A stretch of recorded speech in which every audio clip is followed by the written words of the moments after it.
Hello friends, welcome to my YouTube channel. അപ്പോൾ ഇപ്പം മിക്കവാറും ദിവസം ചെയ്യാറുള്ള ഒരു ജോലിയാണ് ഡെയിലി റൂട്ടീൻ എന്നൊക്കെ വേണേൽ പറയാം. മിക്ക ദിവസവും രാവിലെ നമ്മൾ സിറ്റ് ഔട്ട് തുടയ്ക്കും, അല്ലെങ്കിൽ കഴുകും. അങ്ങനെ രാവിലെ തന്നെ സിറ്റ് ഔട്ടിൻ്റെ ക്ലീനിങ് കഴിഞ്ഞിട്ട് ഫാനെല്ലാം ഇട്ട് വെച്ച് സ്റ്റെപ്പും എല്ലാം വൃത്തിയാക്കിയിട്ട് അവിടെ കിടന്ന ചെരുപ്പെല്ലാം കൂടെ എടുത്ത് ഞാനങ്ങ് താഴത്തോട്ടിട്ട് അതും കഴിഞ്ഞ് നേരെ മേളിലോട്ട് കയറി ചെന്ന് മഴയുടെ അന്തരീക്ഷമൊക്കെ അറിയാം.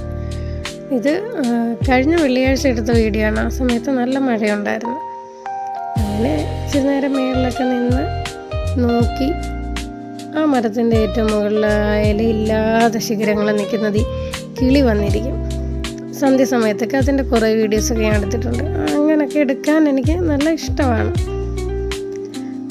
അങ്ങനെ എല്ലാം തെന്നിയൊക്കെ കിടക്കുക എന്നെല്ലാം ഇങ്ങനെ നോക്കിയിട്ട് ആ സൈഡിലും ഇപ്പുറത്തെ സൈഡിലും ഒക്കെ വന്നിങ്ങനെ നോക്കും. മഴയാണെങ്കിലും ഇങ്ങനെ വന്ന് നോക്കും തെളിഞ്ഞു വരുന്നുണ്ടോ എന്നെല്ലാം അങ്ങനെ നോക്കിയിട്ട് അവിടെയൊക്കെ നിന്ന് ആ മാവേല ഉറുമ്പും കൂടെയൊക്കെ ഇങ്ങനെ നോക്കി നിന്ന് ഇച്ചിരിയൊക്കെ നിന്നിട്ട് താഴോട്ട് പോയി. പിന്നെ താഴെ നല്ല ജോലിയായിരുന്നു. പിന്നെ ദുഹർ നമസ്കാരമായി. നമസ്കാരം എല്ലാം കഴിഞ്ഞിട്ട് എനിക്ക് പള്ളിയിൽ നിന്ന് വന്നു കഴിഞ്ഞ് ഞങ്ങൾ ഫുഡും കഴിച്ചിട്ട് ഒരുങ്ങി. പിള്ളേർ എവിടെയെങ്കിലും പോകാനുണ്ടെങ്കിൽ പിന്നെ പെട്ടെന്ന് കഴിച്ച് ഒരുങ്ങി റെഡിയാവും. അല്ലെന്നുണ്ടെങ്കിൽ പിന്നെ കഴിക്കാനൊക്കെ ഭയങ്കര താമസം. റൈക്കുട്ടൻ അങ്ങനെ ഫോട്ടോ ഒക്കെ എടുക്കുവാണ്. അത് അന്നേരം ചോദിക്കുക നമ്മൾ പോയിട്ട് എന്ന് വരും എന്നൊക്കെ. ഞങ്ങൾ എൻ്റെ വീട്ടിലേക്ക് പോകാനായിട്ട് ഒരുങ്ങുമായിരുന്നു. എനിക്ക് അങ്ങനെ ഡോറൊക്കെ ലോക്ക് ചെയ്ത് ഇറങ്ങി.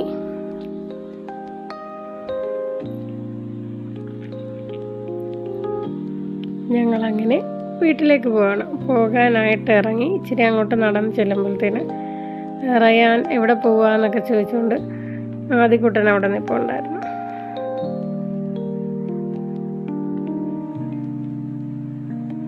അപ്പോൾ പിന്നെ ടാറ്റ ഒക്കെ തന്നെല്ലാം വിട്ട് പോവാണെന്ന് മനസ്സിലായപ്പോൾ അത് കഴിഞ്ഞ് ഞങ്ങൾ ബസ്സിലാണ് പോകാറുള്ളത്. അവിടെ ചെന്ന് ഇച്ചിരി സമയമായപ്പോൾ ഒരുപാട് വെയിറ്റ് ചെയ്യേണ്ടിയൊന്നും വന്നില്ല. ബസ് കിട്ടി. പിന്നെ ഇവിടെ തുണിക്കട കണ്ടാലും പൊതുവെ പെണ്ണുങ്ങൾ നോക്കുമല്ലോ. അങ്ങനെ അത്യാവശ്യം തെളിഞ്ഞ അന്തരീക്ഷമായിരുന്നുകൊണ്ട് അതൊക്കെ കണ്ട് മരവും പച്ചപ്പും എല്ലാം ഇങ്ങനെ കാഴ്ചകളൊക്കെ കണ്ട് രസിച്ച് ഇവിടെ നിന്ന് അങ്ങ് വരെയും നമുക്ക് സീറ്റൊക്കെ കിട്ടി. വലിയ തിരക്കൊന്നുമില്ലായിരുന്നു. എപ്പോഴും ഇറങ്ങുമ്പോൾ വിചാരിക്കും പ്രിയദർശിനിയിലൊന്ന് പോകണം എന്ന്. അങ്ങനെ വിചാരമല്ലാതെ ഇതുവരെ നമ്മൾ ഇറങ്ങുന്ന സമയത്ത് കിട്ടിയിട്ടില്ല. അതെല്ലാം കഴിഞ്ഞ് നമ്മൾ ബസ് ഇറങ്ങിയ സമയത്ത് വാപ്പി ഉണ്ടായിരുന്നു. വാപ്പി വന്ന് നമ്മളെ കൂട്ടിയപ്പോഴത്തേന് പിന്നെ ചാറ്റമഴയായി. വാപ്പി മാത്രം ഇറങ്ങിയിട്ട് മീനൊക്കെ വാങ്ങാനായിട്ട് പോയി. ഞങ്ങൾ വണ്ടിയിൽ തന്നെ ഇരുന്നു. കാരണം ചാറ്റമഴ ആയ കാരണം പിള്ളേരെയും കൊണ്ട് പുറത്തോട്ട് ഇറങ്ങിയില്ല.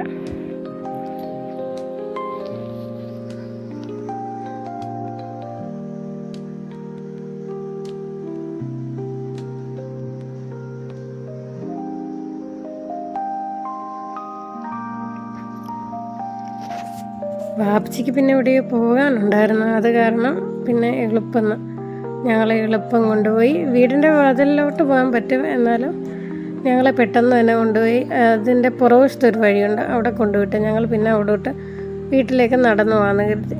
പിള്ളേർ ഇവിടെ എത്തിയപ്പോഴത്തെ വണ്ടിയിൽ നിന്ന് വന്ന് ഇറങ്ങിയ ഒരു ഓട്ടമാണ് വീട്ടിലോട്ട്. നമ്മൾ പിന്നെ പതുക്കെ നടന്ന് ചെല്ലുമ്പോഴത്തേന് അവരങ്ങ് ചെന്ന് കഴിയും. കുളത്തിലൊക്കെ ഇത്രയും വെള്ളമായി എന്നെല്ലാം ഞാനിങ്ങനെ നോക്കി. അതെല്ലാം ഞങ്ങളിങ്ങനെ പറഞ്ഞുകൊണ്ട് പോകുമായിരുന്നു. അത് കഴിഞ്ഞ് വീട്ടിൽ ചെന്ന് കുറേ സമയം കഴിഞ്ഞപ്പോൾ നാച്ചു പിന്നെ മൂത്തു, ഞാൻ ഇത്രയും എഴുതി മൂത്തു എന്നൊക്കെ പറഞ്ഞിട്ട് എല്ലാം എടുത്തുകൊണ്ടൊക്കെ വന്ന് കാണിക്കുമായിരുന്നു. പിന്നെ അന്നത്തെ ദിവസം മൊത്തം അങ്ങനെ പിള്ളേരുടെ കൂടി ഇരുന്നും ഒക്കെ ഫുഡൊക്കെ കഴിച്ചിട്ട് രാത്രി കയറി കിടന്ന് രാവിലെ വാപ്പി ഓട്ടം പോകാനും വേണ്ടി ഇറങ്ങിയ സമയം അന്ന് കുറച്ചും കൂടെ ഒരു തെളിച്ചമുണ്ടായിരുന്നു തലേ ദിവസത്തേനേക്കാൾ. നാച്ചു അന്നേരം പോയിട്ട് അവന് എന്നും വാപ്പി ഓട്ടം പോകാൻ ഇറങ്ങുന്ന സമയത്ത് ഒരു നിരീക്ഷണവും കാര്യം പറച്ചിലും ഒക്കെ ഉണ്ട്. ഇങ്ങനെ ഓരോന്ന് ചോദിച്ചിട്ടൊക്കെ നിൽക്കും. അവൻ അവിടെ നിന്ന് ഓരോന്നെല്ലാം ചോദിക്കുന്ന ശബ്ദം കേട്ടപ്പോഴാണ് പിന്നെ റയാൻ അറിഞ്ഞത് വാപ്പി വണ്ടിയിൽ സ്റ്റാൻഡിൽ പോകാറായിരുന്നു. അപ്പോൾ പിന്നെ ഓടി വരും. രണ്ടുപേരും കൂടെ അതിൽ കയറിയിരുന്ന് ഇച്ചിരി അങ്ങോട്ടൊന്ന് നീങ്ങി പോകും, എന്നെങ്കിലേ അവനൊരു സമാധാനമുള്ളൂ. 2 പേർക്കും ഞങ്ങളില്ലെന്നുണ്ടെങ്കിൽ നാച്ചു ഒറ്റയ്ക്കാണേലും വാപ്പയോ വണ്ടി എടുക്കുന്ന സമയത്ത് കയറിയിട്ട് ഇച്ചിരി അങ്ങോട്ട് നീങ്ങി ഇറങ്ങും, തന്നെ തിരിഞ്ഞിങ്ങ് നടന്നിങ്ങ് വരും. അതെല്ലാം കഴിഞ്ഞ് പിന്നെ രാവിലെ ദോശയും ചമ്മന്തിയായിരുന്നു. മമ്മി ദോശ ഉണ്ടാക്കിയിട്ടുണ്ടായിരുന്നു. പിന്നെ പിള്ളേർക്ക് അതൊക്കെ കൊടുത്തു. അത് കഴിഞ്ഞ് ഞാൻ അകത്ത് വന്നപ്പം അന്നേരം ഉമ്മി ദോശ ഇടുക. അന്നേരം ആർക്കോ കഴിക്കാനായിട്ട്, എനിക്ക് തോന്നുന്നു ഉമ്മിക്ക് തന്നെ ആയിരുന്നായിരിക്കും, മറന്നുപോയി. അത് ദോശ ഇടുമായിരുന്നു. ഞാൻ അന്നേരം അവിടെ നിന്നിങ്ങനെ ഇവിടെ വന്ന് ദോശക്കല്ല് കാണുമ്പോഴെല്ലാം ആലോചിക്കുക എനിക്ക് ദോശ ഇടുന്ന തവയാണ്. അപ്പം ഇതുപോലെ കല്ല് വാങ്ങിക്കണമെന്ന് പറഞ്ഞ് ഞാൻ ഉമ്മയുടെ ഇങ്ങനെ പറഞ്ഞുകൊണ്ട് നിൽക്കുക. ഇവിടെ വന്ന് ഈ ദോശക്കല്ല് കാണുമ്പോൾ പറയുന്നതല്ലാതെ തിരിച്ചിങ്ങ് വന്നു കഴിയുമ്പോൾ ഞാനത് മറന്നു. ഇപ്പോൾ തലേദിവസത്തെ മീൻകറിയുണ്ട്, കുറച്ച് ചമ്മന്തിക്കറി, ഞാൻ ഇങ്ങനെല്ലാം തുറന്നൊക്കെ നോക്കുമായിരുന്നു. അത് കഴിഞ്ഞ് ഞാനും ഉമ്മയും കൂടെ അവിടെ നിന്ന് കഴിച്ചിട്ട് പിന്നെ ഇറങ്ങി വെളിയിൽ വന്നപ്പോഴത്തേനും കുറച്ചുകൂടി നല്ല ഒരു അന്തരീക്ഷം തെളിഞ്ഞിട്ടുണ്ടായിരുന്നു. ഇച്ചിരി ഒരു തെളിച്ചമായി കഴിഞ്ഞാൽ പിന്നെ ഇവന്മാർ പിന്നെ സൈക്കിൾ എടുത്തുകൊണ്ട് അങ്ങ് ഇറങ്ങും. അങ്ങനെ പതിവ് പോലെ തന്നെ രണ്ടുപേരും കൊച്ചു സൈക്കിൾ എടുത്തോണ്ട് ഇറങ്ങിയിട്ടുണ്ട്. ഉമ്മി ഇറങ്ങി വന്നിട്ട് പറയുക ഇവർ ചവിട്ടുന്നത് കൂടാതെ വേറൊരു സൈക്കിളും കൂടി അവർ പോയെടുത്തായിരുന്നു. അത് പഴയ സൈക്കിളാണ്, ചവിട്ടാനൊക്കത്തില്ല, നീങ്ങത്തില്ല.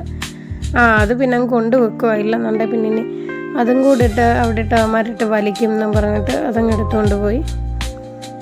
ഞാൻ പിന്നെ ഇച്ചിരി സമയം കൂടി ഇവന്മാരുടെ കൂടെ അവിടെ നിന്ന് അവർ സൈക്കിൾ ചവിട്ടുമ്പം സ്പീഡിൽ പോകല്ലേ, തെന്നി വീഴുമെന്നൊക്കെ പറഞ്ഞ് കുറച്ച് നേരമൊക്കെ നോക്കി അവിടെയൊക്കെ ഇങ്ങനെ നിൽക്കുമായിരുന്നു.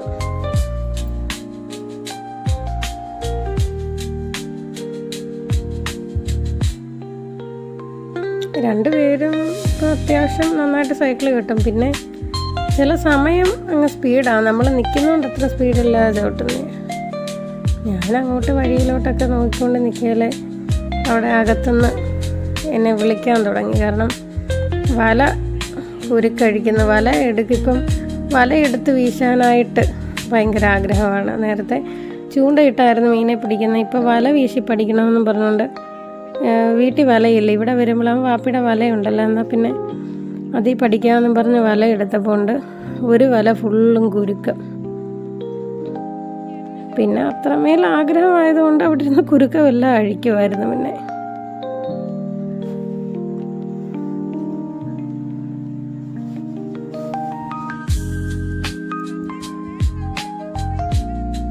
വാപ്പി സ്വന്തമായിട്ട് വല നെയ്തിട്ട് ഇതുപോലെ ലാസ്റ്റ് ആ വെയിറ്റുള്ള മണി കിട്ടുന്ന സമയത്തേ ഉള്ളൂ പുറത്ത് കൊണ്ട് കൊടുക്കുന്നത്.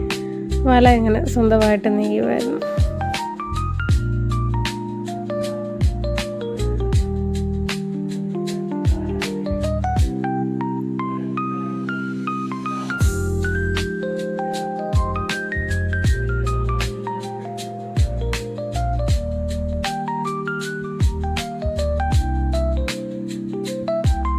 ഇതെല്ലാം കുരുക്കാണല്ലോ എന്ന് പറഞ്ഞ് എടുത്തു കഴിഞ്ഞപ്പോൾ വിഷു എന്ത് ചെയ്യുമെന്നുള്ള, എന്തെങ്കിലും ഇട്ട് വീശുകയും ചെയ്യണം, അല്ല വീശി പഠിക്കുകയും ചെയ്യണം എന്ന് പറഞ്ഞ് എൻ്റെയൊക്കെ പറഞ്ഞ് ഞാൻ വീശി പഠിക്കാൻ പോവുക എന്ന് പറഞ്ഞ് ഞാൻ പറഞ്ഞാൽ എന്തെങ്കിലും നോക്കട്ടെ എന്ന് പറഞ്ഞ് വീശി കാണിക്കുക. അത്രയ്ക്ക് അറിയത്തില്ല, ഫസ്റ്റ് ടൈം അല്ലേ. എന്നാലും കുറച്ചൊക്കെ ഒന്ന് ഇതായി. അത് കഴിഞ്ഞിട്ട് അടുത്ത വല പോയി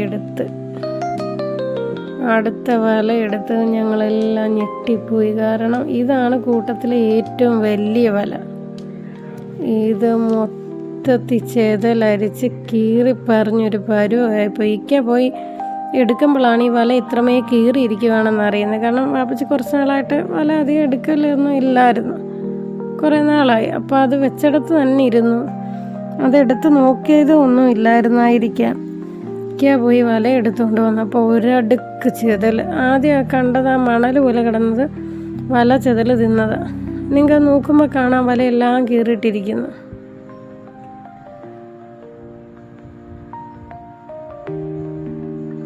അയ്യോ ഇത് കീറിപ്പോയി, ഇതുകൊണ്ട് ഇവിടം കീറി എന്ന് പറഞ്ഞ് എന്നെ ഓരോ ഇങ്ങനെ എടുത്ത് കാണിക്കുക. കണ്ടപ്പോൾ ഞങ്ങൾക്ക് അങ്ങ് വിഷമമായി പോയി. കാരണം ഇത്രയും വലിയ വല, വാപ്പയ്ക്ക് അത്രയും പ്രിയപ്പെട്ട സാധനമാണ് വല. അതാ കീറി കിടക്കുന്ന കിടത്തം കണ്ടോ, ഒരുപാട് കീറിയിട്ടുണ്ട്. അതിൻ്റെ മണ്ടഭാഗം, മുകളിലോട്ടുള്ള ഭാഗമൊക്കെ നല്ല രീതിയിൽ കീറിയേക്കുന്നു. കണ്ട കാണുന്ന ഭാഗമെല്ലാം ഭയങ്കരമായിട്ട് കീറി അത്രമേലങ്ങ് ചെതലെടുത്ത് പോയി. സാധാരണ ഇങ്ങനെ വലയൊന്നും ഇത്രയും നാൾ സൂക്ഷിക്കാതൊന്നും ഇരിക്കുന്നതൊന്നുമല്ല, എപ്പോഴും നല്ല സൂക്ഷിക്കുന്ന സാധനങ്ങളാണ്. പിന്നെ എന്താണോ കുറേ നാളായിട്ടുണ്ടാവാം അതൊക്കെ ശ്രദ്ധിച്ചിട്ട്. പിന്നെ വല വീശാനുള്ള പഠിത്തമാണ്.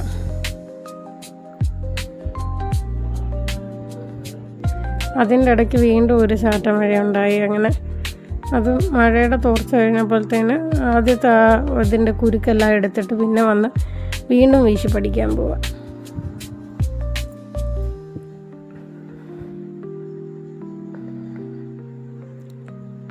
ഇങ്ങനെ വീശിക്കഴിഞ്ഞിട്ട് ഞാൻ പറഞ്ഞാൽ വെറുതെ ഇരുന്ന വലയെടുത്ത് വെള്ളത്തിലിട്ടല്ലോ എന്ന്. അത് കഴിഞ്ഞിട്ട് വന്ന ആ വല ഇരുന്ന സ്ഥലം ഒന്ന് തൂത്ത് നോക്കിയപ്പോൾ ഇത്രയും ഉണ്ടായിരുന്നു. മൊത്തവും ആ വലയായിരുന്നു ചെതല തിന്നത്. അത് കഴിഞ്ഞപ്പോൾ നമ്മുടെ ഈയാന കുഞ്ഞുമാവ് വന്നു. റൈക്കുട്ടനപ്പം കുഞ്ഞു പിള്ളേരെ ഭയങ്കര ഇഷ്ടമാണ്. അതിനെ എടുക്കട്ടെ എന്നൊക്കെ എന്നോട് ചോദിക്കുമോ. ഞാൻ പറഞ്ഞു വേണ്ട, കുഞ്ഞവിടെ നിന്ന് കളിക്കുമല്ലയോ, അവിടെ തന്നെ നിന്ന് അവളെ കളിക്കട്ടെ, വഴക്കുണ്ടാക്കാതെന്നൊക്കെ പറയുമായിരുന്നു. അതിന് ഇടയ്ക്ക് സമയത്ത് നല്ലൊരു മഴ പെയ്തു. അപ്പോൾ പിന്നെ പഴയ ബുക്ക് എടുത്തിട്ട് പിള്ളേർക്ക് എല്ലാവർക്കും ഒരു വള്ളം ഉണ്ടാക്കി അവരെല്ലാവരും കൂടി, ഇത് ഉൾപ്പെടെ അവരെല്ലാവരും കൂടി ഇറങ്ങി വെള്ളം ഒഴുക്കി വിടാൻ പോവുക. ഐതുവിന് പിന്നെ ക്ഷമയില്ല. ഇറങ്ങി ഉടനെ അവൻ്റെ വള്ളം അവിടേക്ക് തന്നെ കിട്ടും.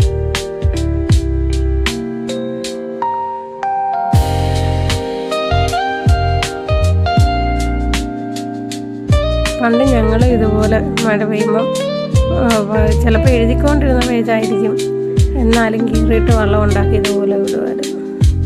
മഴ തോന്നു കഴിയുമ്പോഴത്തേന് ആ വെള്ളം അഴുകി നമ്മുടെ മുറ്റത്ത് തന്നെ കിടക്കും.